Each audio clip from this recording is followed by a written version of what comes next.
education sector single-handedly can change the continent. So we are ready and committed. From AI to e-commerce, we're going to invest. We have a lot of big ideas around education. We've seen school pay, like you said, stretch beyond Uganda. Right now we're seeing it's in Zambia, it's in South Sudan, it's in Kenya, it's in Tanzania. So at what point in the process did the vision for you as a leader, at what point in time do you say, now this was the time that the vision stretched beyond Uganda and we said now we are going Pan-African, it's now an African thing? What is that one thing people don't know about?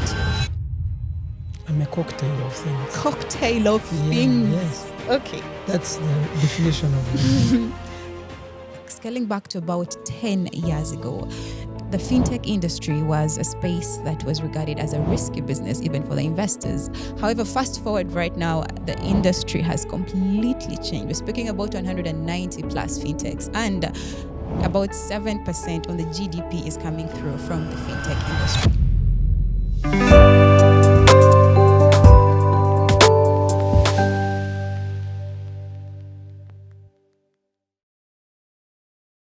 Hello, my name is Lilian Kobusingye, and yes, welcome to the Service Corps podcast. I'm going to be your host for today, and in the studio with me today, I'm going to be sitting down with a man who has a lot and broader insights on this, the managing director of a Service Corps, Mathias Kamugasho, and I don't want to do the introductions for him. Welcome to the show.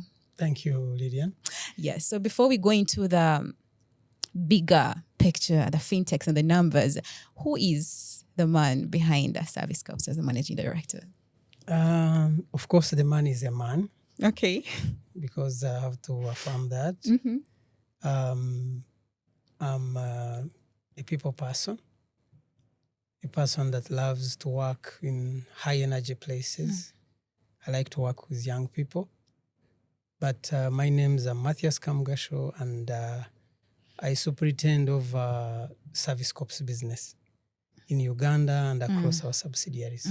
Yes. Okay, welcome.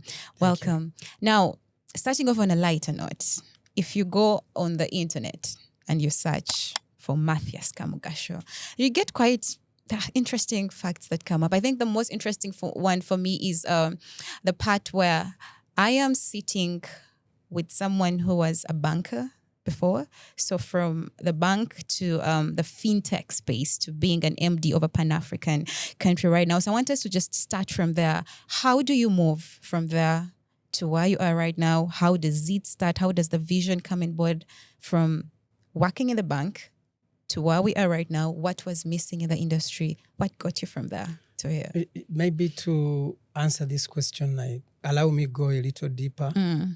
I think the vision for doing something private, beginning a company, an entity, is an idea I had with friends long time before I joined the bank. Oh, okay. So I had these friends I studied with in school. Specifically at university, we always talked. And going into banking, I knew that at one point that conversation would come. And the conversation came, I think 7 years when I was into the bank. Already into the banking Into space. the banking. And this conversation happened to be our routine casual coffees at CJ's. That time it was called Cafe Java's, Bombo Road. So it's a group of these former hobbies who would sit, converse, discuss on what we can do for ourselves beyond our working life as employees. By the time you're still at the university? No. That is straight after university. Okay. I've joined the bank. I've done 6-7 years, and we are at the verge of saying, okay, we had this plan. Where did it end? And we always had that conversation, and the conversation always ended with, there has to be an issue with how service is given in Uganda. So, and perhaps that's the reason why our company is called Service Corps. So our yes, our engagement was, the last conversation we would have would be, but there is a gap in service in Uganda. So to cut the story short, the voice grew louder and louder, and we decided to jump out. And when we jumped out, what we did first was straight linear thought process. Let's start an outsourcing company. Outsourcing. Let's go to the telecoms, go to the banks, go to, the industries, show them how it's done.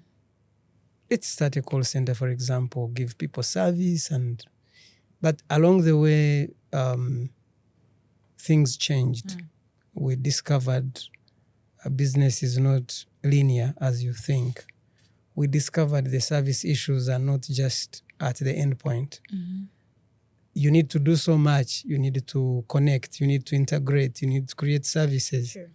And that's how we started digressing into technology, because we found that technology is an enabler, but technology without integration is useless.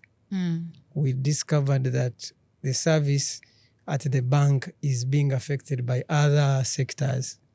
That's how we started to have an ecosystem thought process. Interesting. So let me just take you back a little bit.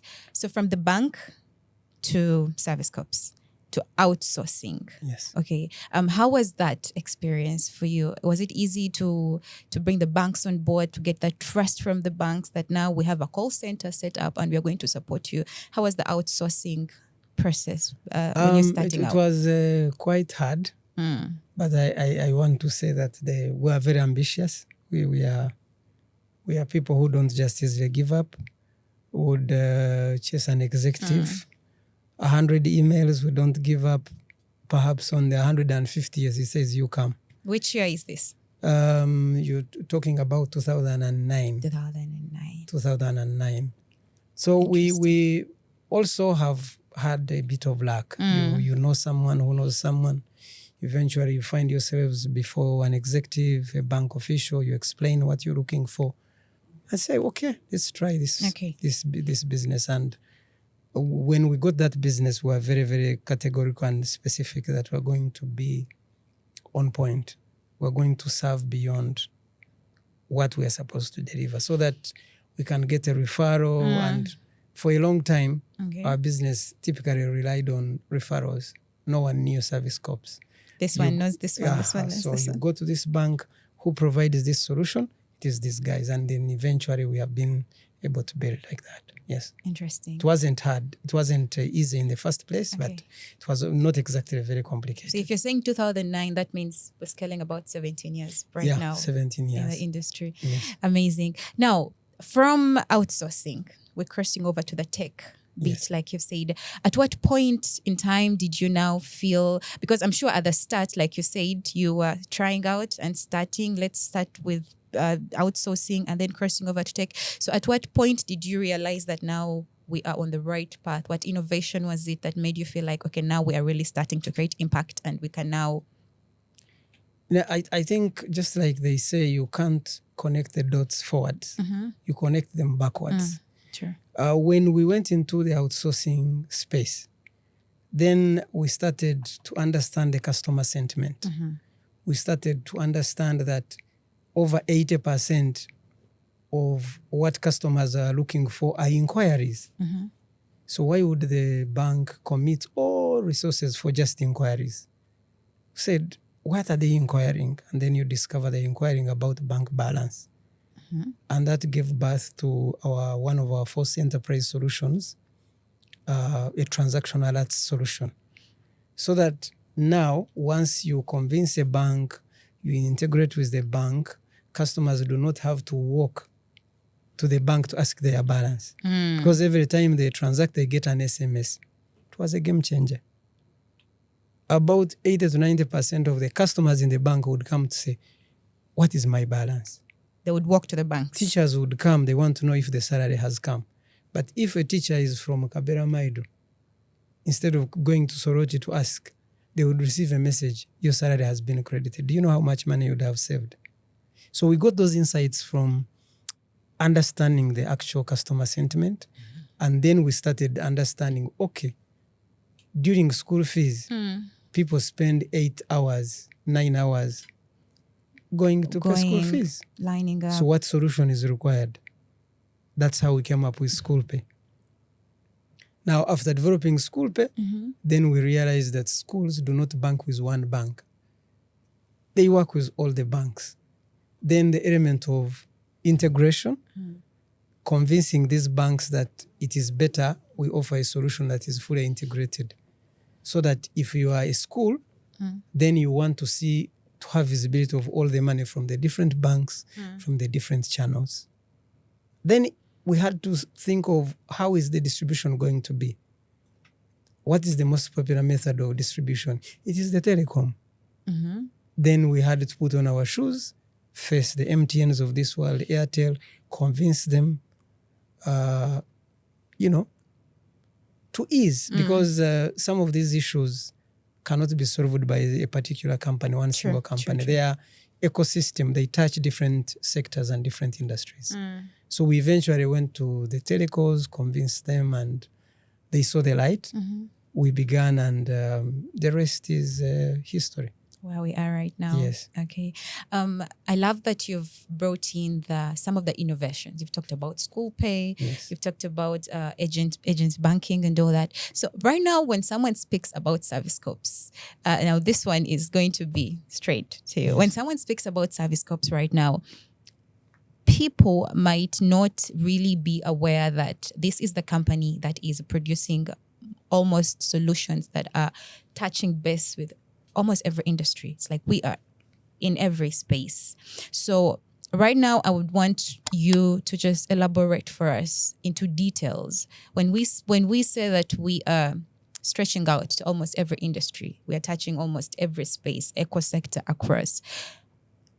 In a bit of a broader picture, what are some of the innovations that we have had over the past 17 years? Generally? Just before I talk of the innovations, for context's sake, I wanted to mention there are two approaches of brands. Okay.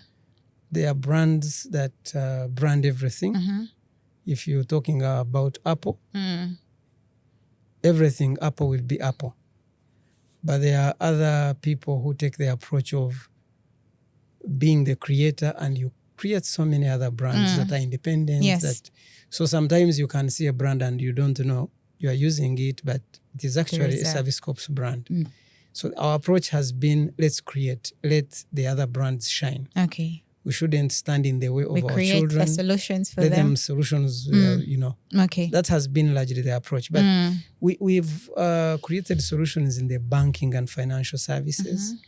Created solutions in education, health, agriculture, agent banking. We provide. So literally we have looked at the different sectors in the economy, and we have at least a solution or two in each of them. Some of them are working here, some of them are working in other markets like Ethiopia. Okay. Where we are seated. Okay. Yeah. So you've talked about but the approach has been in our design and architecture of our solutions, we look at the whole bigger picture, the ecosystem. Okay. If it is going to be education, we look at who are the stakeholders in education. Yes. If we provide a solution here, what will be requirements for a parent, for a school, for a bank, for a teleco. If you are dealing with linkage banking, we are looking at circles. What will the members require? What will the circle itself require? What will the bank require that banks the circle? So we basically look at that whole kind of approach. Okay, you've talked about the education space. Yes. Now let us cross over there, because if you speak about school pay, this is a solution that has spread from Uganda to now entirely the whole of Africa. This is a solution that is being embraced by everyone, from the student to the parents. Looking back, what is, okay, I would say when, but let me ask it in a different way. If you look back right now, what is that one moment, the proudest moment that you look at and say, yes, we innovated our school pay, we developed the system. However, right now, when I look at what is happening right now and I look back at what was happening this time, this for me was the proudest moment, that solution, or maybe something that you changed in the industry. Because there's so many struggles I know around education and everything that you've talked about. But when you sit back right now and you look back, you're like, we solved this thing, and this is one of the proudest moments that you've had. I'm not sure it is going to be called the proudest. Okay. We can call it something else. Because of the challenges that are still currently still to solve. Okay. We still have a lot of work to do. But I would say being able to enable a mother who works in Karerwe, who works in another market, or who was spending 6 hours, who was losing money to conmen in a line at the bank, enabling them to pay money to go work, and then at midnight she can choose to pay school fees. I would say that's very impactful. Enabling a school, as you are aware, through School Pay as our solution, a school can sit and apply for a facility, for a loan, without walking into the bank.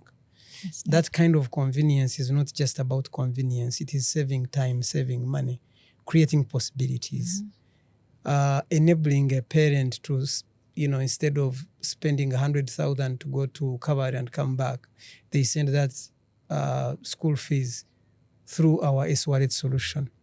So there are a lot of bottlenecks we have solved, but there's a lot. That's why I don't want to call it the proudest moment. We are being challenged as we interact with schools. They have more issues they need solved. They have the way they want us to reposition our solution, and we are always open to ideas. So we still have a lot of work to do. Yes, we still have a lot of work. Just to mention specifically our obsession with the education sector. Education sector is single-handedly can change the continent, because we have the youngest people, we have the highest population. But if these people do not get the right education, if we don't invest in the right infrastructure, if we don't enable, just think about if we're able to enable education and a school that is currently enrolling 500 students, they are able to enroll 10,000. If we are enabling parents to be able to save money and pay school fees, it means we are keeping children in school. Schools. So for that particular reason of what the education sector can do, if you invest in education, you basically can turn around the fortunes of the continent. So that's our specific obsession. So we are ready and committed. From AI to e-commerce, we're going to invest. We have a lot of big ideas around education, and we think it can change something. Interesting. We celebrated 10 years of School Pay this year, and I know you've said something about not calling it a proud moment, but I'm going to give it to you still. Sometimes they say if something is good and something has been, you appreciate. So that is a win that's a win for you and for the whole team. Like you said, looking back 10 years ago, what is there right now? The convenience, the ease that comes with digital payments, that wasn't there back then. So there is progress. We are impacting, and we continue to impact, like you said. Now, speaking about the fintech space, because you've said something about AI, you've talked about us still creating solutions in terms of payments. We started off with the numbers, and I believe in 2009, as you said, that is when Service Corps came into motion. If you look back in 2009, by then we had one telecom that was launching itself, and by then fintechs, I'm sure people were looking at it like, will this work? I mean, will money really will digital payments pay off? So looking back 10 years ago, 17 years ago, fintech was in a space that is not trusted. People didn't even want to invest. So right now, as someone who was in the banking space, and then from the banking space, you crossed over to tech company and the fintech, what would you speak about the evolution? What has changed generally in the fintech space from how it was back then? I think the fintechs have largely borrowed trust. Okay. In the initial stages of School Pay, we saw a lot of experimentation. Parents would first pay 500, 1,000, 2,000, and then eventually pay 1 million. To see if it works. And it has taken a lot of effort to work with banks and telecoms together. Those are two different giants that don't want to work together. We have had to say, okay, if we have a solution that requires both of you, and each of you have their own benefits, is that a conversation you can entertain on your table? Can we bring you together? Can we bring you together? Can a person know, for example, a school, know that if a parent pays through, they debit their wallet on mobile money, the money will end up in my account at the bank. And the bank confirms that actually the money will come. So it has had to be an effort of trying to create a vision, a shared vision, in a space where most people are wired to compete. The wiring is for competition, but it has taken effort. And I want to say that we have seen a couple of other partnerships come through. Largely from partly the effort we did. So the trust was the bank as the oldest industry. Everybody knows that the money goes to the bank. It is safe only in the bank. In the bank. Yeah. So this other discussion of the money first goes up in the sky, it comes back through wires and ends up in the bank. It needed time to... And then when the schools are able to see all their money 360, when we started, some schools didn't know how much they were collecting. And then when they put everybody on the school pay, they realized they are collecting only 40% of the total school fees. That's what they've been collecting. Yes, and they could do more. There was no visibility. There was no one single point of looking at your finance. They were not aware that that was happening. So after seeing that, they said, okay, this works. So you are solving a problem not just for school fees, but also being able to give capacity a school to look at their own financial situation, using the information to make decisions, to make borrowing, and Yeah. Yes. And then on the side of parents, they are able to get a receipt, provided more channels, including WhatsApp. Basically everywhere, anytime you can pay school fees.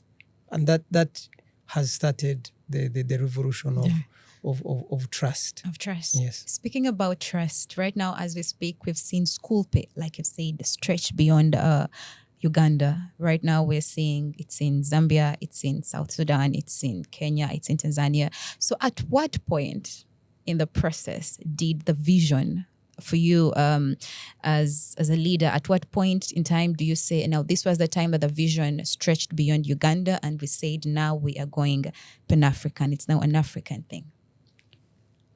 Yeah, so the way we approach business at a strategic level is that we should have growth.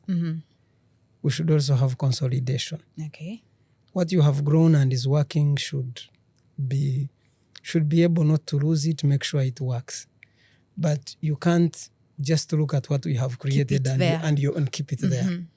Because we have a big vision in terms of how big we want this business to grow. And we are very sure it can't only happen in Uganda alone. Beyond our own vision, we also understand that Africa struggles in the same way. If you go to Nigeria, go to Ethiopia, go to Tanzania, Zambia, the same struggles. All the places, yes. There's still same challenges of payments, disaggregated systems. Time wastage, nothing is connected. Processes are not clear.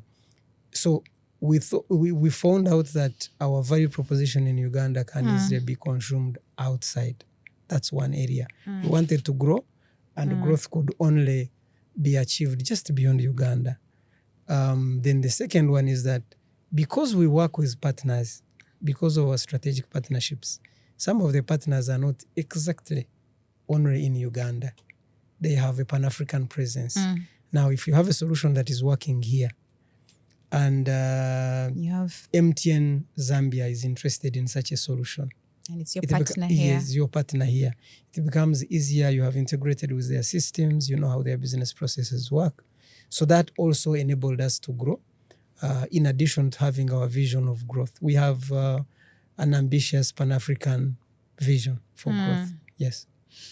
Okay, speaking about... And this is, I think, call it 5-6 years is when we started. 5-6 years ago, that is when the vision stretched for from growth beyond Uganda. From Uganda. Of course, as a business, starting stage, there are challenges of starting. You have a point when you have to build systems, have everything certified. We got ISO certified in 2016. 2019, we got another certification for information security because we wanted confidence for our customers. They are dealing with you. You are interconnecting with banks, telecos. They need to be sure that you have that, you have developed that maturity that you don't antagonize their systems. Okay. And of course, recently we did a PCI DSS certification. That one has to do with data cards and card data integrations. Okay. Yeah, so that's how basically the phasing happened. The starting, the building of systems, and then the thinking of beyond Uganda. Interesting. Speaking about going beyond Uganda, let us cross over, fly a little bit into the Ethiopian market. Yes. I want to believe Servicecorp should be one of the first fintechs that we've seen that have been able to cross over into the Ethiopian financial markets. We've seen Servicecorp's launch with the Awash Bank. So is it the same foreign cultures? Navigating the trends in Ethiopia, the fintech trends, and working with them right now. How are the foreign cultures financially? Is it the same thing like here? Just a little insight into crossing over into the Ethiopian financial market. The Ethiopian market comes off like a hard one.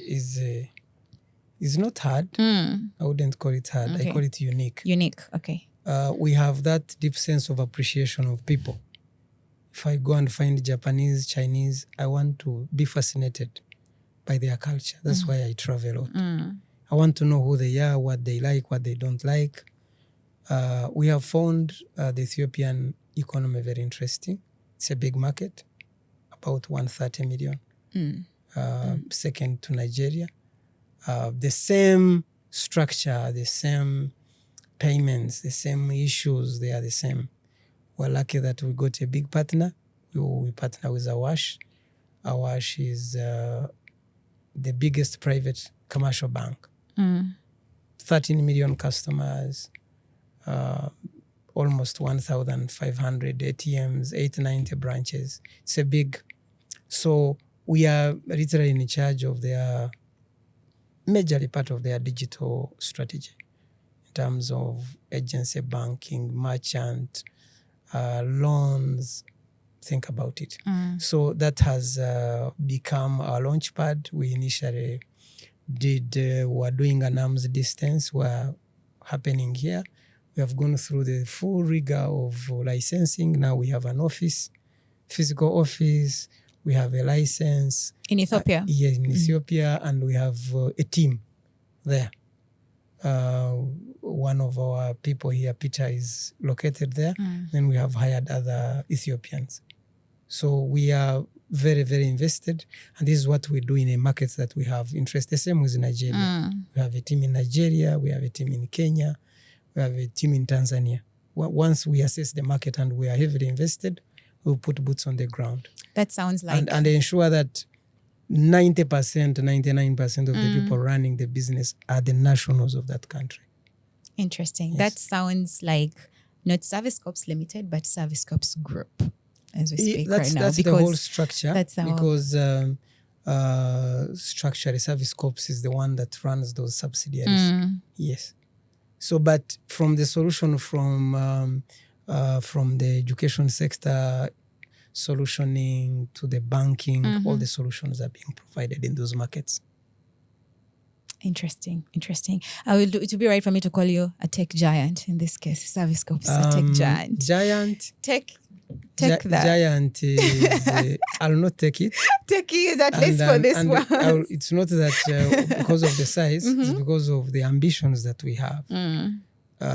Sometimes your objectives and vision should humble you so that you know this is what I have done, but there is much more I've not done.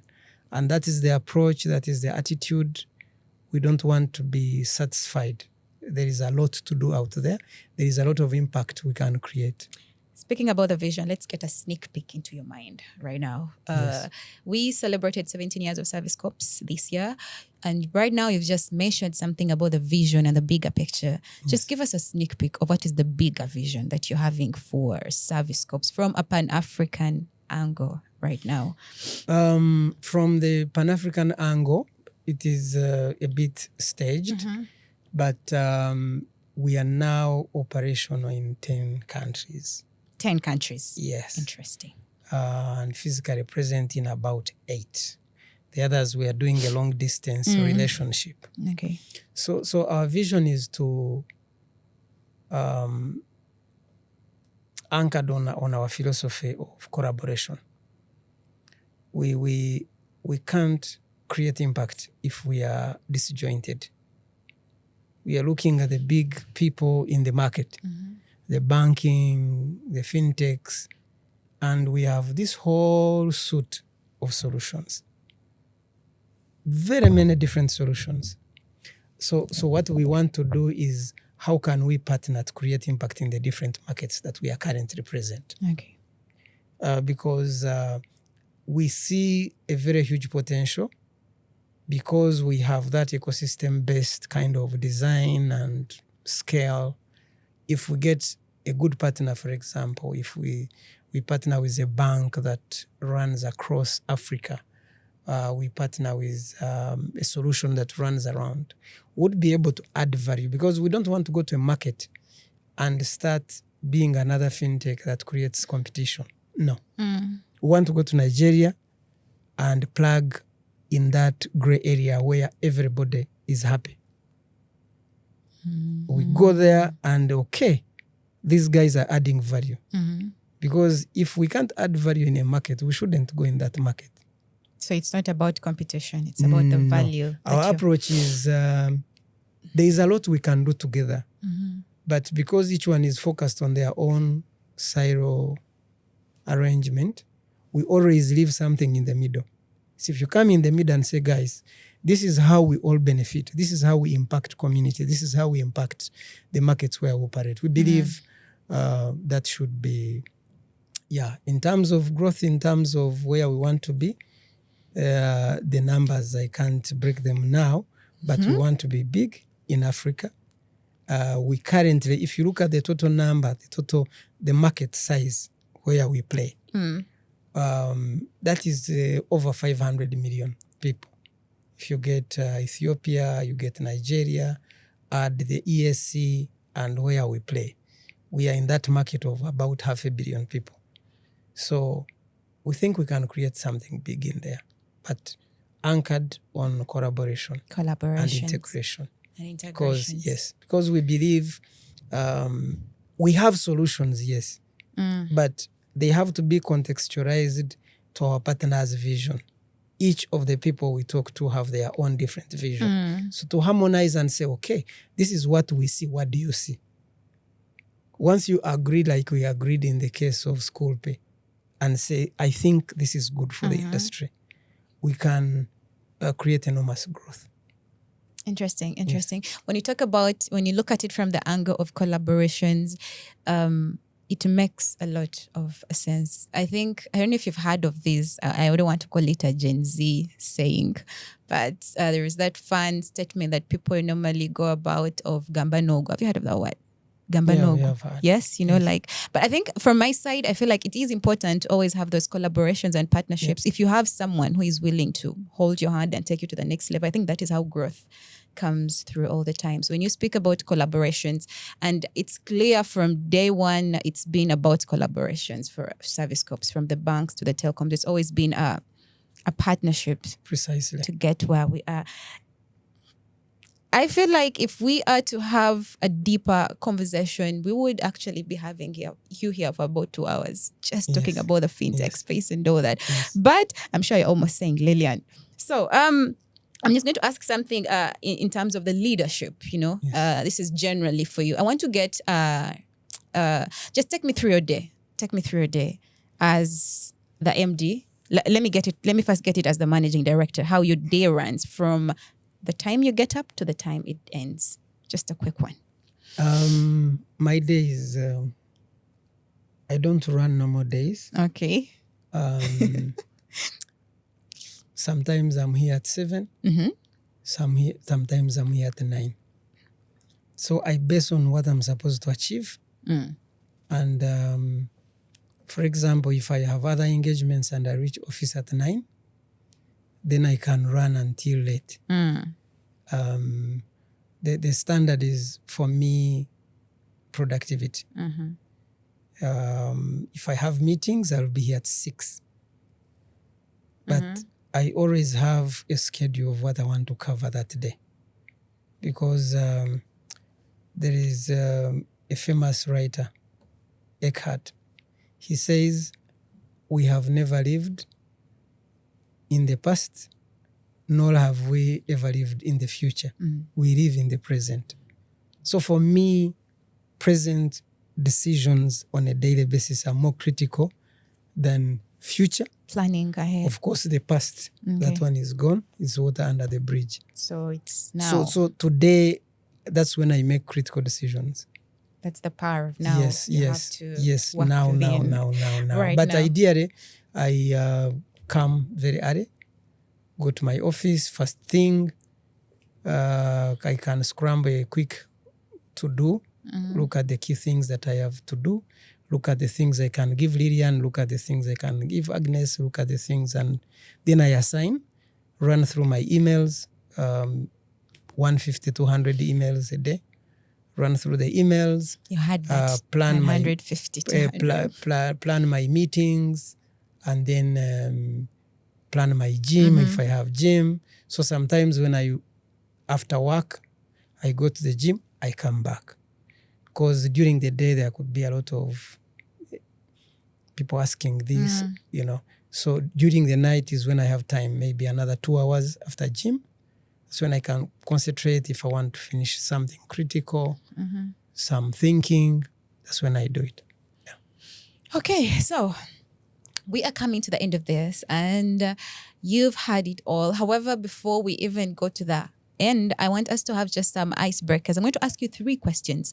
Now, these questions, you don't think about them. You just immediately the way I ask. Unfortunately, I have to think. No. So the very first one is going to be, what is that one thing people don't know about you? Like, you are so sure people don't know this about you, but you're like, I just wish they knew. This one I'm sure people don't know. Okay. That I like my space. I like to keep quiet. Should I call you an introvert? They don't know that you are. I think so. It takes me time to fit. I think I'm also shocked at that one. Yes, I like those moments, and alone space, alone time. The biggest moments of that I get when I'm on my motorcycle, when I'm riding. Very high speed. I'm only thinking about. I'm only thinking. I'm hearing my sound, and there's nothing in the head. I like that moment. I want sometimes to just switch off. Interesting. Yeah. Okay, number 2. Just give me. I want you to define. I'll call it defining. How would you define Mathias? Just in 3 words, apart from the managing director. Okay. 3 words. I'm a cocktail of things. Cocktail of things. Yes. Okay. That's the definition of me. A number of. Yes. Okay. I can do what I want. I'm big-headed. I can be soft. I can be hard. Everything I want to do, and I believe I can do it, I go for it without any reservations. Okay. Yes. A road trip on a bike or a very nice book? I would rather ride. You'd Yeah. It's the way you're saying you'd rather ride. Yeah, favorite book? When I ride, I get a lot of insight. You be thinking. Yes. I thought when you're doing this, you don't even think about anything. It's just I can focus on one memory. And takes I you move. all the way. Yes. You just recently had a trip to where was that? I went to Europe. To Europe. Yes. Interesting. Okay. You love reading. Yes. Favorite book and author? I've read many books, and I'm not very particular with authors, but there is The Diary of the CEO. The Diary of the CEO. That's quite a famous one. Yeah. It's a very interesting book. It simplifies how we create value, how we, how success is generated, really. It is one model. There are many other models. I always believe there is nothing cast in stone. What we know now might be obsolete. So what you think works might change. And our role as leaders and business leaders is to, to keep evolving. We can't, when you give customers the same service, nice, there's fatigue. So you have to create something in you.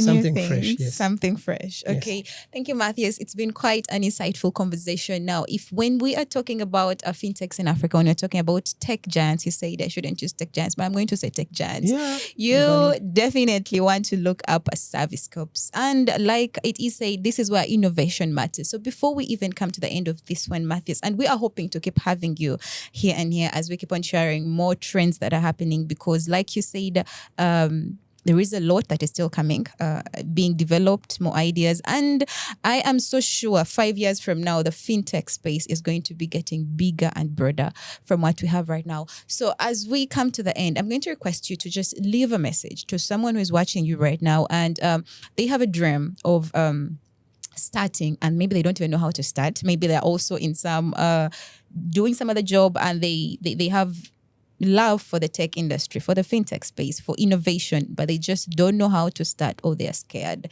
What would be that last message that you would leave for them? A couple of messages. One, okay, they shouldn't get scared. That's number one. Because everything you see, be it a camera, be it a light bulb, everything in the world was not there. I hope you are aware that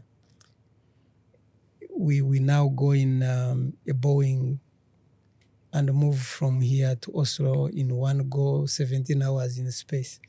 A few years ago, people were struggling to lift one experimental aeroplane. So everything that there is today was an idea. And somebody staked out his neck and said, let me go and create this. They dedicated, they learned, they failed, they iterated until everything we see today. So if they are interested, they just need to say, okay, this is what I want to do, and go for it. Go for it. They might start, I want to do this. It might change, but they can still achieve whatever they want to achieve. So the point is, believe, go for it. Believe and go for it. And be ready to take the consequences. When you say consequences, it's not a flat. No, it's not a no. flat line. A lot of learning, a lot of stuff, but go, because I believe we have just scratched. There's a lot to be done, a lot of business to be done. AI has opened up a floodgate of opportunities. What used to take 10 years is now in 6 months is done. Yeah. You have that. Believe, go for it, and be ready for the consequences. Yes. Be ready for the challenges. Yes. Please follow us on our pages. That is Service Corps on that is X, that is LinkedIn, and of course subscribe to our YouTube channel, such that every time we do upload an episode, you are the very first person to get that notification. Till then, my name is Lilian Kobusingye, and this is the Service Corps podcast, where innovation matters.